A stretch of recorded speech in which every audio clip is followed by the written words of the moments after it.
नमस्कार, जय जगन्नाथ। 11 एप्रिल को मोर अति प्रिय अति घनिष्ठ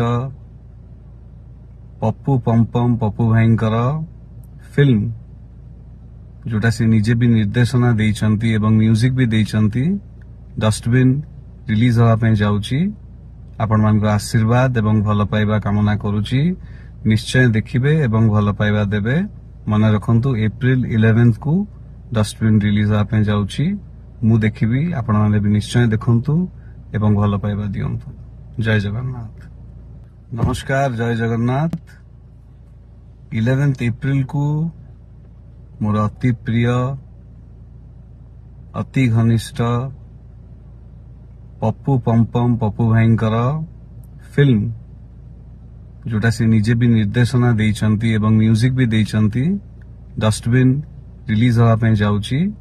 आपण मान आशीर्वाद एवं भल पाइबा कामना करुची। निश्चय देखिबे एवं भल पाइबा देबे।